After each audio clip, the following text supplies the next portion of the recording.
This isn't just about rhetoric for the future. This is about results for the moment. With that, let me turn it over to a woman I served on the city council with before she went on to 3 or 4 other jobs. She is now a great supervisor, and she has named these ports. It's her. Everybody else uses the term, but here is the one and only supervisor, Janice Hahn. Thank you, Mayor. Sounds like I can't keep a job. It's great to be here today at America's Ports. There you go. I think I was the first one that termed them that when I went back to Congress. I was the first member of Congress to ever highlight our nation's ports. And I started the very first bipartisan ports caucus so that I could raise the awareness with my fellow members of Congress on the importance of our ports. And as you said, Mayor, these ports are not just about our region. What happens at America's ports, both Long Beach and Los Angeles, matter to the rest of the country. Every single congressional district is impacted by the throughput at these ports. And the attention, as we see, is here again. And the attention is here mainly because there seems to be a logistics problem. There seems to be a log jam. And everyone is wanting to know how we're going to unjam this log jam. And we brought together many, as the mayor said, people who are working tirelessly to begin to move this cargo off the docks and to their destination and on the shelves. And I want to thank the Biden administration for his vision with the infrastructure bill and knowing that that money will come to these ports to modernize them. And thank you to Governor Newsom, Senator Padilla, Secretary of Transportation Pete Buttigieg was here yesterday, all focusing on how we move goods in this nation. And the backbone of the goods movement is our workers, the ILW workers who day in and day out work on these docks to move this cargo, and we thank them for that tireless work. And one of the things I was going to say is we need to make sure that when we unjam this log jam, we don't forget about the ports, and that we continue to use this infrastructure money and our collaboration with each other to continue to modernize these ports and make sure that the infrastructure is there, particularly the on-dock rail, so those cans can get off the ships, on the rail, and out to their destination. Thank you for being here.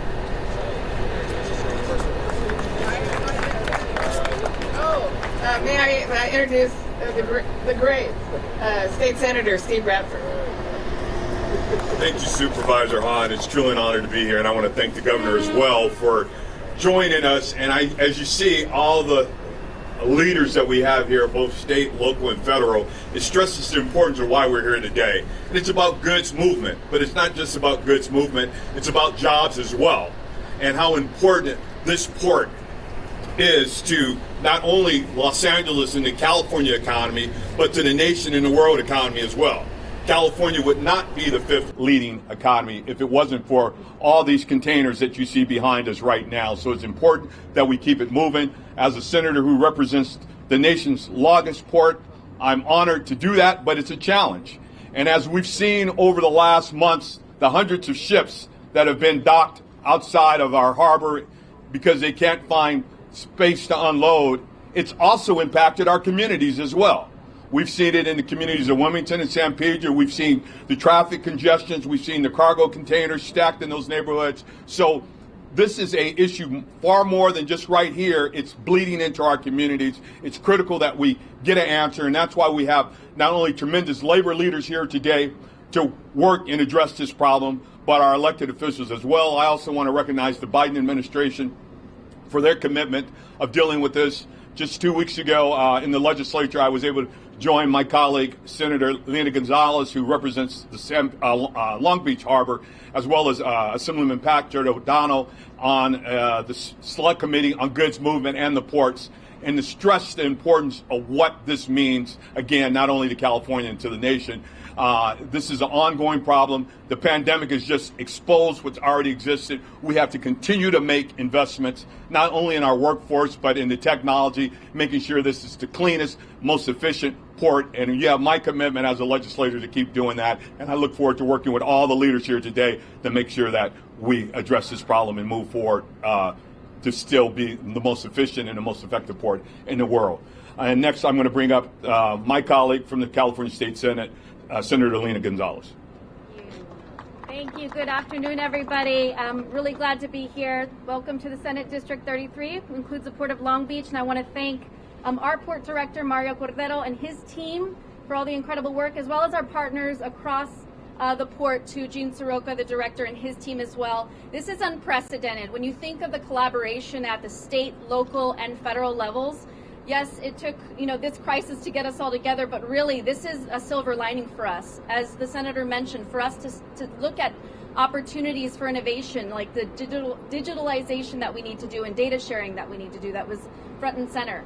I don't see any other port doing this sort of collaboration, and it's wonderful. So $17 billion will now come to our ports, and I imagine that California will get a large portion of that, and we will fight to ensure that. But I also want to thank the Newsom administration. The last governor to be here was actually Governor Schwarzenegger. Before that, it was Governor Ronald Reagan. So to have our governor here at this time, at a critical point in time where we have our state, local, federal elected officials coming together with our labor leaders to talk about the American workforce, to talk about ingenuity, to talk about the next steps, is really, really vital and important, because I want my kids to get their Christmas presents as well. And so I'm really personally invested in this, but also just professionally, knowing that there's so much we need to do here. Again, thanking the Biden administration for their outlook and for their opportunity to give us, California, an opportunity to strive.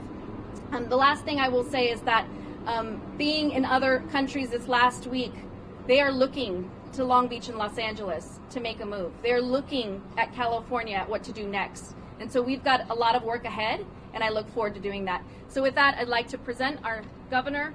I'm sorry, I don't know if there's anyone else that, oh, I'm sorry, our ILWU International President. Thank you. Willie Adams. Good day. First thing I'd like to say, I want to thank the working men and women of the ILWU. The last 15 months, in the headwinds of COVID-19, now the supply chain disruption, you know what? Let's enjoy this moment. This is a time that we all should be calm. Normally, only time we would be talking about ports is doing contract negotiations. We have a small window here. And what I think is President Biden, with the guts of a gunslinger, put forth John Porcari to deal the port envoy. I think you have all the stakeholders here. And what's amazing to me is 40% of the nation's cargo come to LA Long Beach. It's the largest port complex in the United States. And John Porcari shared a story with me. He said, Willie, when President Biden was president, you had two senators from Georgia. The port of Savannah got $3 billion. How is it that we have the Speaker of the House, the Vice President, and one of the most progressive governors in the country, in the largest state, and we can't get that type of money? We've got to do a lot better. Now is the time that we should embrace. We have the infrastructure that our grandparents had. I hope everyone understands the gravity of this moment. We are getting ready to move in another direction. The young people over there that you see, we have to provide that future for them. Why is it that China spends more money in 1 month in infrastructure than we do in 5 years? We need to stop the finger pointing. We need to come together, and we need to find a way to make our ports efficient, celebrate the men and women in the workforce, provide jobs, and be the world power that we should be. Everyone is looking forward to us doing that. And at this time, I am going to introduce John Porcari, but I have to tell you something about John. There are show horses and there are work horses. Amen. Show horses only show up for a photo op. Work horses are the ones that do the nuts and bolts of work. John Porcari, under President Obama, was Deputy Secretary of Transportation. He ran the Maryland State Department of Transportation. John is the guest of the ILWU. He called me about a month ago. He said, Willie, I need you to get on a plane and come to D.C., so let's have lunch. I said, John, I need you to do two things. The ILW, we're the working class, the men and women. We've lost 20 of our members to COVID. You need to come out and break bread with us. He said, Willie, I'm there. He said, I'm not only going to do an autopsy of Southern California, but also of Oakland, Seattle, and Tacoma. John Porcari is a rock star. He's a very humble man. Ladies and gentlemen, without any further ado, the guest of the ILWU, Mr. John Porcari. Porcari.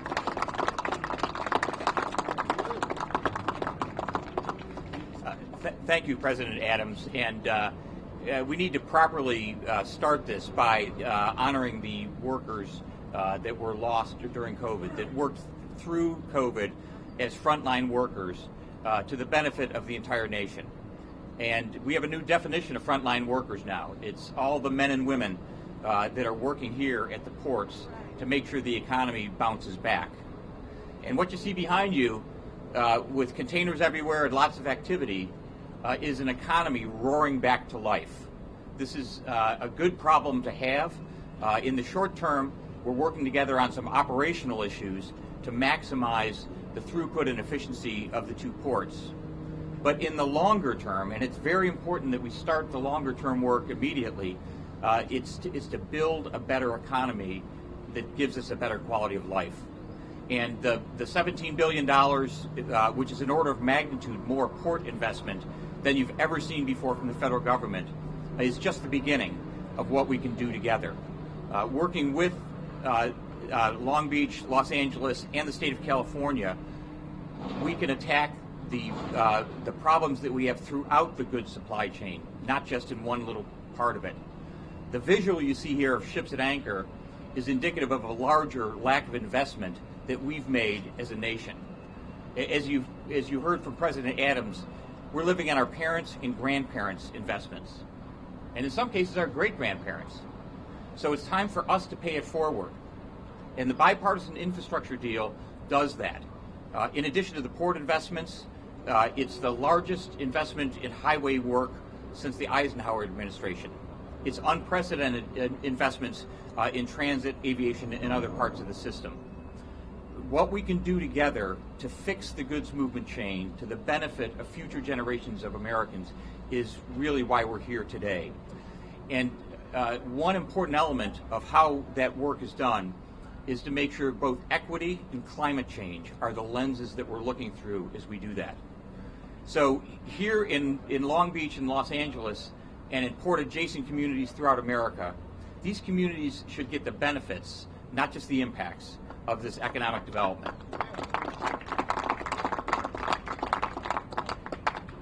We need to build a more resilient goods movement chain, starting with our ports, for the inevitable impacts of climate change as well. That means that we're building smarter, that we're building in a way that benefits the entire nation, and that recognizes that economic development and quality of life go hand in hand. And that's the guide path that we'll have, that President Biden has going forward in the work that we do. So we have a lot of work to do together today and tomorrow. We're already started on the long-term work with each other. And at this point, it's my great honor to introduce our state partner in this, a governor who knows that economic development and quality of life go hand in hand, that knows that environmental preservation and enhancement is actually a road to a better future. Governor Gavin Newsom. Governor? Thank you, John. Well, let me just thank Mayor Garcia, Mayor Garcetti. I want to thank Supervisor Hahn, obviously our state senators, kind enough to be here and insist that we all came here together. I want to thank Willie Adams and the incredible leadership and his leadership team that is assembled here, not only from Northern California, but here obviously in Southern California, for exercising a framework of focus and urgency to address the issue that brings us together here today. I also want to thank Dee Dee Myers, who runs our interagency task force, that was established a number of months ago at the state level, and acknowledge her hard work to address this issue. While we want to be here just announcing there's some silver bullet, I'm going to turn this whole thing around. I think on the basis of what you heard and the eloquence of those that spoke before me, the complexity of this issue. And while we're here situationally, I think it's self-evident that we need to be here in the long haul, and we need to be here in a more sustainable way. The state of California has a disproportionate opportunity, and we are disproportionately impacted by the neglect over the course of the last many decades in terms of federal investment, for that matter, state and even local investment into our infrastructure. There's an old saw that says, if you don't invest in the future, you're not going to do very well there. That was substantially addressed by the Biden-Harris administration just 48 hours ago in the bill signing that will bring in, as was noted, some $17 billion to ports all throughout our nation. Now, that said, that's not money that's earmarked here to the ports of Long Beach and LA. It's not money that's earmarked, for that matter, to the state of California. A competitive grant process, and we've got to step up our game to be more aggressive in terms of drawing down those federal dollars. That said, the state of California has been aggressive, and as a consequence, we have been forthright in our engagement with Secretary Buttigieg, not just John and his team, in making sure that we prioritize our investments, so much so that, as you noted a few weeks ago, we announced a $5 billion accelerated commitment to do just that, loan program to draw down federal loan guarantees, to expedite and move forward with on-port investments, off-port investments, grade separation investments, and the like. That was a significant announcement and partnership that will accelerate these efforts. That was money identified, or rather support identified, even before the bipartisan infrastructure bill was signed. Today, we're moving forward, with temporary permits to relieve the weight restrictions, 80,000-pound weight restrictions for trucks, to 88,000. Those temporary permits will extend through June 30th into next year. We're working with our state agencies as well as local agencies to advance that effort. While that might not pose an immediate relief on the retail front, it will have a substantial benefit on industrial and manufacturing cargo and containers that will make their way into the ports of Long Beach and LA. We also announced just recently one of the profound challenges we continue to face, is enough truck drivers. We announced that the DMV will be extending hours of operation on Saturdays at 15 sites, disproportionate number here in Southern California, and Montebello, and Fullerton, and other sites, in effect allowing us to double from 5,000 commercial tests a month to 9,700 commercial tests a month. So we're allowing more throughput in terms of actually getting people through the testing and getting them their commercial license so that we can address some of that backlog. We've identified, since we put out an executive order a number of weeks ago, 42 specific sites through the Department of General Services to address some of the issues associated with the empty containers and the storage stress that you see self-evidently all around us. Those sites had 3 criteria. They had to be powered, they had to be at least 3 acres or larger, and they had to be within a 100-mile radius. We're working with the port, working with Gene and Mario and others, working with our partners at ILWU and other agencies across the state to identify and prioritize the utilization of those sites, but we are eagerly processing private as well as public sites, sites under our control, sites under the control of local agencies, some regional agencies as well. So that process is unfolding in real time, in addition to many of these other processes that have been highlighted here today. I think what Willie said is profoundly important, that this is a moment that marks a greater consciousness of our responsibility to do more and be bolder in terms of our investments. And while we finally had an infrastructure REIT that produced something more than rhetoric, but real results this week, I think we're uniquely positioned now to accelerate those investments in a meaningful and tangible and sustainable way. In addition, by the way, to the federal dollars that we'll be receiving that are directly identified for ports, it should be noted that California will be receiving $25.3 billion for highways. We'll be receiving about $4.5 billion for bridges, $3.5 billion for infrastructure related to water and sewage.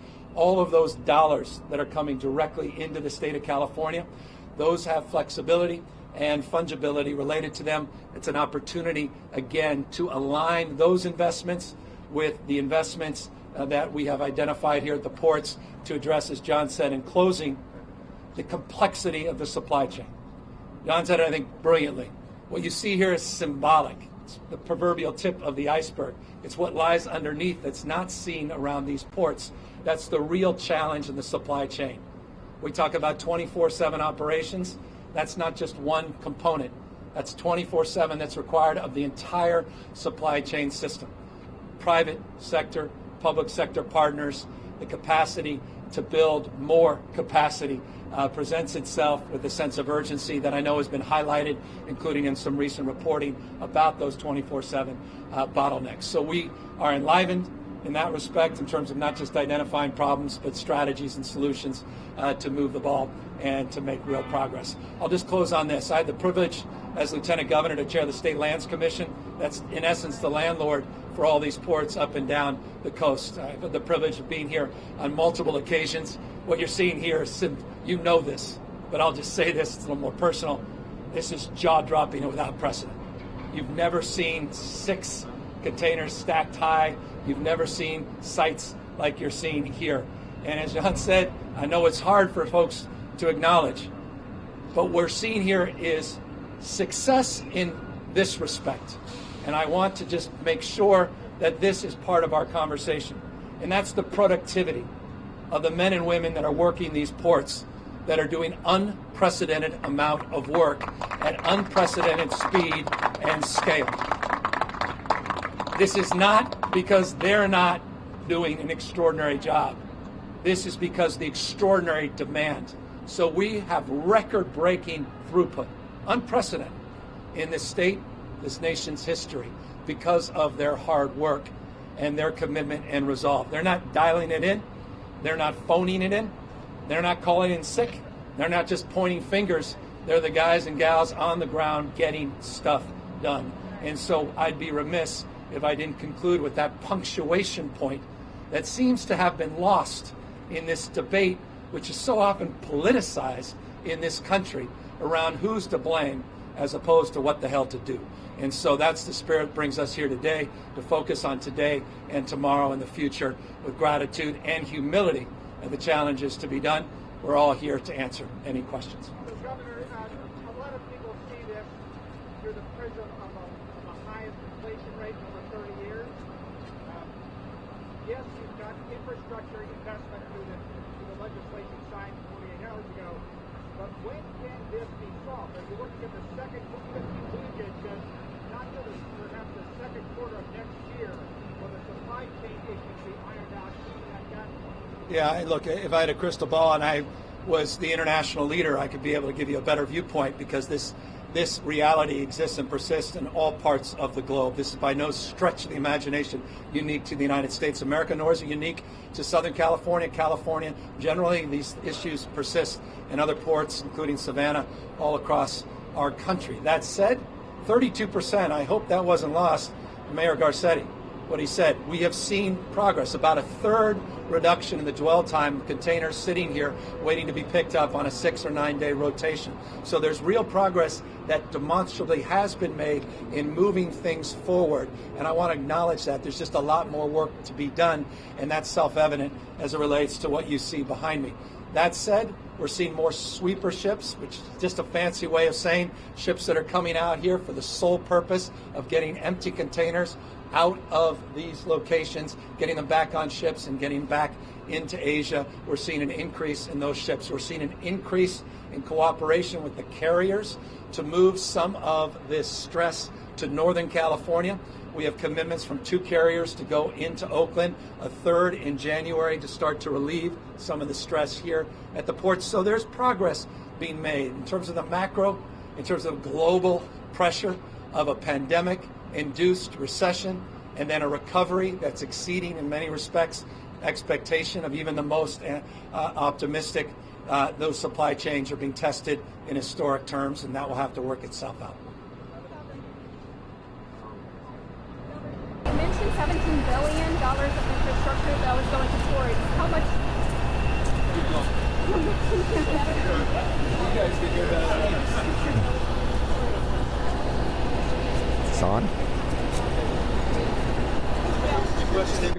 Yeah, the question was, of the $17 billion that's been identified through the infrastructure bill, how much do we expect to get in California, or how much would we like to get? We'd like to get all $17 billion. That's the first answer. Number two, we're not naive. And by the way, I say that with some consideration. This is, for those of you in the newsroom that are looking for an additional side story on the ports issue, look at how much money the Port of Savannah received over the course of the last few decades, and how little money we received here in LA and Long Beach, despite our dominance. And in many respects, that's on us. There were directed appropriations over the course of the last number of decades that didn't come out here. It's not a cheap shot. It's not an indictment of anyone behind me. It just is what it is, no more. And so we're going to be front and center to your question. We're going to be aggressive. We're going to be bold. And we're going to demand our fair share of investment. And I have all the confidence in the world with the folks behind me that we'll deliver on that promise. It's a different day, a different paradigm of focus and accountability. Governor, you've talked a lot over the years about how sometimes when you get away from Sacramento and get on the ground, your understanding of an issue is different. So actually being here today, seeing it, how has that changed your understanding of what's going on here and what needs to be done going forward? The opportunity, I think, for me, it's not just visually seen. I've had the opportunity to be down here peripherally over the course of the last many years, as you know. And, of course, as chair of the State Lands Commission, we held most of our commission meetings on these ports. And so I've walked these ports on multiple occasions. I think what you see here, particularly with the stacking of so many of these empties, is a very direct representation of the nuance and complexity. This is very complex, and yet it's very simple. There's just so many different moving parts and so many jurisdictional challenges, not least of which the overwhelming dominance of the private sector to determine our fate and future as it relates to resolving this. And so the complexity of that was brought not only by the visualization, the tour, but by the conversations that were quite candid that we were having in the bus tour over here between those with different points of view in terms of what needs to be done. So no substitute for this tour and this visit in that respect. Governor, there's another prediction on your new surplus coming out, $31 billion, I believe it is, and I'd like to hear a little bit about what your plans are for all that money. Oh, I appreciate it. Well, California continues, as Mayor Garcetti said, is a tentpole here in Southern California of California's recovery. California is a tentpole of the American recovery. No other state's created more jobs in the state of California since January. No one even comes close. And so it's a consequence of the resilience of this state, the entrepreneurial energy in this state. We had a almost $76 billion operating surplus last year. As you suggest, we're projecting a substantial surplus again this year, north of $30 billion. Over the last 2 weeks, I have been working to do what I do every time around this time of year, and that's get to the printer next year's budget, which I have to submit formally in January. It has to be done in the next few weeks without getting too far out in front and peril my staff coming out from behind you and the cameras and knocking me down. We'll be unveiling some of those investments very shortly, but I am mindful, and I want you to know this with absolute clarity, I'm mindful that we're here for a reason, to communicate purpose and a seriousness in terms of infrastructure. That's not just the responsibility of the federal government. Infrastructure investments are the responsibility of the state as well as local leaders. We are going to substantially increase our one-time investments in infrastructure, and that's one preview you can count on with the utilization of that surplus. Governor, a follow-up on that. You've got about $31 billion according to the State Legislative Analyst's Office. That's about $14 billion more than the Constitution allows you to hold. You got three options. You can give it to education, you can cut taxes, or you can rebate it to people. Which three ways do you want to go? Which way do you want to go? I think you saw a preview of that last year. We had the largest tax rebate of any state in U.S. history, $12 billion. We have the highest reserves of any state in U.S. history. We paid down an unprecedented amount, committed over a 3-year period, $11.3 billion to pay down pension obligations. We used money for grant programs for small businesses. We doubled our earned income tax credit, expanded supports and services like child care, and addressed the social safety net. I think that's the approach. Fiscally disciplined, recognizing this is not a permanent state, recognizing the one-time nature of most of these dollars, and continuing to bank dollars in a disciplined manner. And I should just note, we have followed in the footsteps of the previous administration, taking well north of 75% of all these surplus dollars and locking them into either reserves or one-time investments so that we're not caught flat-footed when the economy contracts, when the markets begin to adjust, when we try to dress and tame this beast called inflation and begin to tinker with interest rates and see the equity markets contract, of which we are the biggest beneficiary and often the largest burden. So no tax cut, no rebate. Well, no. I said we did $12 billion last year. To give you a sense, and this is what I stated, to tell you how we framed that historic surplus last year. Similarly, we will frame our approach this year. And so we will look forward to announcing in January our approach. And I'm very proud of the historic tax rebate last year. And I look forward to making the decision, which I think is the best interest of 40 million Californians in January, with the support, critical support, of our legislative leaders.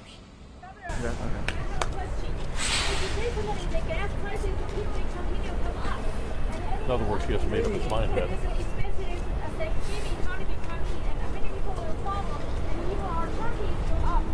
That was my question. Gas prices. Don't the mayors want to respond to increased gas prices?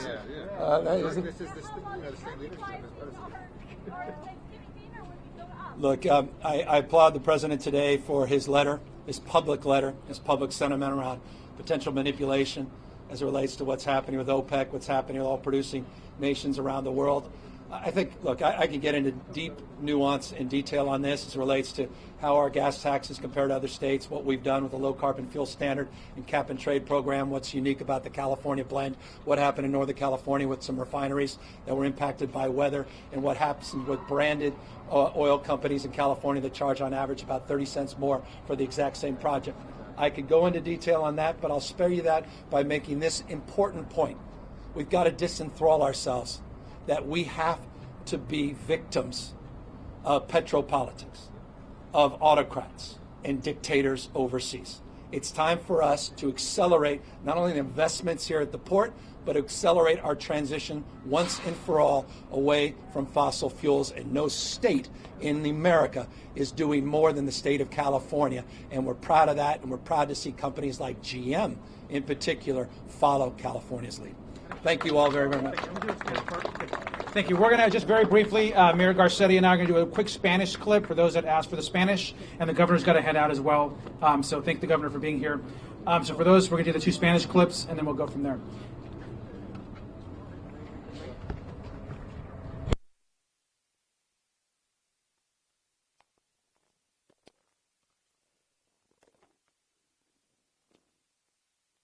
Acá los puertos de Long Beach y Los Ángeles. Estamos hablando de esta situación que tenemos acá en los puertos. Muchas gracias al gobernador, pero también al presidente Joe Biden por la ley de la infraestructura que va a traer muchos recursos para esta comunidad y para los puertos para poder investir más en nuestros puertos, en nuestras calles, en estos puertos de Los Ángeles y Long Beach. Mayor Garcetti.